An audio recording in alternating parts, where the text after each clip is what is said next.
This presentation intended for educational purposes. Welcome to Minecraft 1.5, the Redstone update, in glorious color. The kind folks over at Mojang have been hard at work, bringing us the latest and greatest in redstone technology. But that's not all, no, far from it. Let's take a look at what's new for you. Head researchers Jeb and Denabone have developed a condensed form of redstone. Take 9 of the common redstone powder, and you've got yourself a block. Not only is this great for storage, but each block emits a powerful signal, just like a redstone torch, but can be pushed around by pistons. And what's this fine piece of modern technology? Why, it's the hopper. All the rage with a resourceful miner. With it, you can easily transfer items to and from chests, furnaces, minecarts with chests, dispensers, droppers, brewing stands, and even other hoppers and minecarts with hoppers.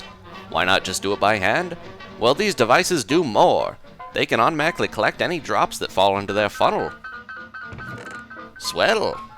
If you power the hopper, it will stop taking in and releasing items. It can even emit a signal itself using a redstone comparator, depending on how many stacks of items it holds. Now what's a comparator, you might say? All in good time, my friend. First, you'll need to know what's different out in the world. The Nether now generates better connected tunnels closer to the overworlds, and a new ore with a rarity close to iron can be found there. Nether Quartz. One of these handy little dandies can be mined or smelted from each new ore, and is used for a variety of new things. 4 of them will form a quartz block. These decorative beauties can be crafted further into pillar quartz blocks, which can even be placed sideways like wooden logs. Looking for something smaller or more decadent? Use 3 quartz blocks to get a slab. And 2 slabs will net you a chiseled quartz block. You guessed it, quartz stairs are made with 6 blocks. If you used commands to cheat in some double slab blocks, you're in luck. With new item IDs, all of them will have turned to quartz. Good or bad, you be the judge. The new ID is 43.8, with 43.9 giving a tasteful sandstone slab block. But maybe you're in the market for something more functional. How about using that quartz to make a comparator or a daylight sensor? The redstone comparator is a useful little gadget. It works similar to a repeater, but with 2 inputs. Here's some science type lingo for you. If one signal is stronger or equal to the other, then it gets repeated, or the difference between the 2 is outputted. Right-clicking can toggle these settings. But put more simply, redstone loops can easily be made using them. On top of that, most containers will output a redstone signal into the comparator based on how much they are holding. Even the jukebox can do it, with different records outputting different signal strengths. What will they think of next? How about something a little easier to understand? The daylight sensor uses the power of the sun to create its redstone signal. Invert it to have it act in reverse, giving power to your nighttime lamps. Sour weather can rain on your power parade, though.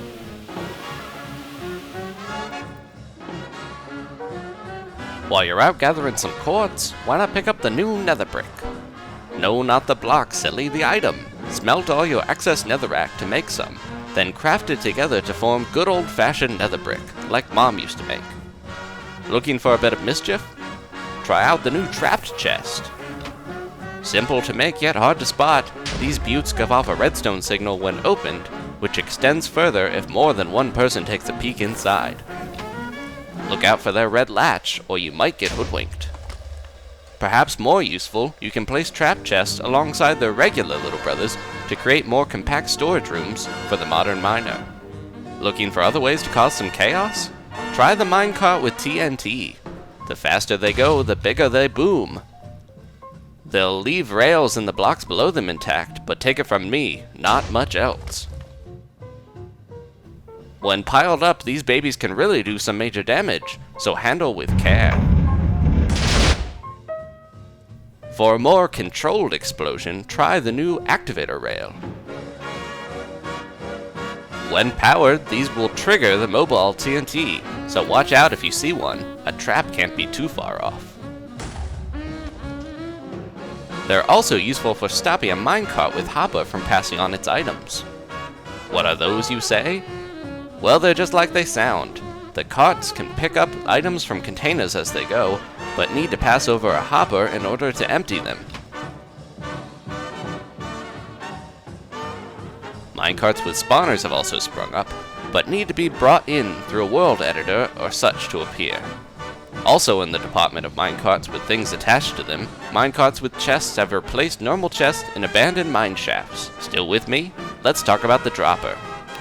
This happy little cousin of the dispenser works similarly, but can shoot out items without using them, or place them gently into a container.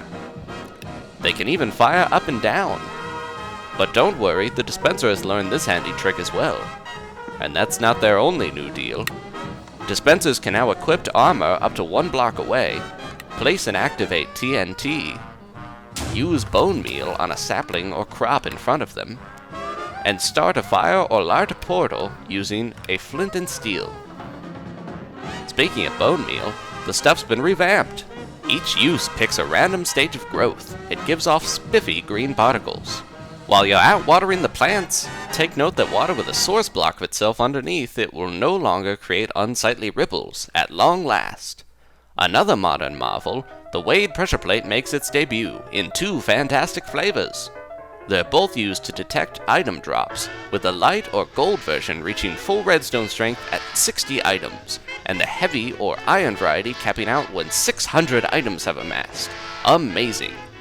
Why not let it snow? Turn your snow blocks into layers and create a winter wonderland. 8 layers have the height of 1 block, and each layer drops 1 snowball. Look at this crazy staircase. With an update this big, even the mobs have improved. Monsters no longer walk on rails unless chasing the player. Superstitious or something, I tell you. Their enchanted gear also now works correctly. Skeletons can now shoot farther, 16 blocks instead of 10, and even shoot players 1 block away. The closer you get to them, the faster they'll fire arrows. Slime spawning in swamplands now increase or decrease depending on the phases of the moon. Zombies alert nearby buddies when they spot you, and become aggressive when shot at long distances. The lower their health, the harder they hit, and can even set the player on fire when they're burning up themselves. All mobs can be stacked in amazing ways, but only using map editors like MCEdit and custom spawners. What's this madness? A pig riding a dragon? Now I've seen everything. To help you fight all these baddies, beacon technology has improved to increase the range of every level of buff. Notice things moving a bit slower? Well, lighting has been significantly boosted, fixing bugs with slabs and stairs. Black spots are still there, but nobody's perfect. Set smooth lighting to minimum in the options for the old style if maximum is too much for your fair constitution. Speaking of stairs, they don't just look better, now you can even sprint up them without any loss in momentum. Quite an improvement. Texture packs now support newfangled HD textures and fonts, and they can even be animated for some interesting results. Count me out of that pack. Their new format fills in the gaps for any missing textures as well. Wonder where that blasted texture pack button went? Well, it's in the options now, silly. Eventually that gap will be filled with Mojang's new server provider service, Minecart Realms. Lava's texture has been updated, and in the Nether, it even flows a bit faster. Detector Rails also have a new animation when activated. The dandy new Scoreboard system should make games a little more lively. You can now set different teams with custom colors for each, turn off friendly fire, and track all sorts of objectives like player health, deaths, commands activated, player versus mob kills, and player versus player kills. Display the score on the side, in the player list, or even floating next to your name.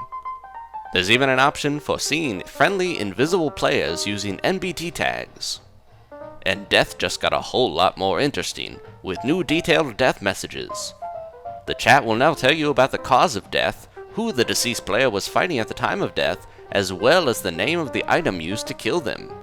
So now everyone will know that you tried to swim in lava while running away from that little creeper. How dreadfully embarrassing. lots of spiffing features in the renaming department as well. Renamed mob eggs will have their name hovering over them when looked at within 6 blocks of a player. The name even appears when they're involved in a death message. Any renamed container such as a chest, trap chest, dispenser, furnace, brewing stand, or enchantment table will now display its custom name in its interface. This goes for command blocks as well, with their new name showing up in the chat. Speaking of which, command blocks can now use the /test4 and /effect commands. /test4 can be used to emit a redstone signal when a player is within a specific area. /effect is used to give the various potion effects to players, even effects and levels that are not normally obtainable in-game, such as blindness or mining fatigue. Inventory management has never been easier.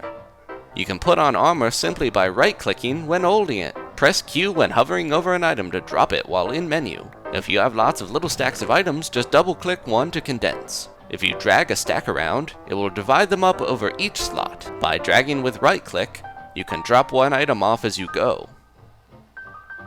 When crafting, shift double-click to grab everything back. And if you have an item in one spot, shift double-click it to move all other items of the same kind to where it is. Easy peasy. If you're a creative mode user, you'll be happy to know that you can now hit mobs or players from 5 blocks away, and potions are now more orderly. The size of the multiplayer chat can now be changed in the options, and any language file updates will no longer need a new Minecraft release.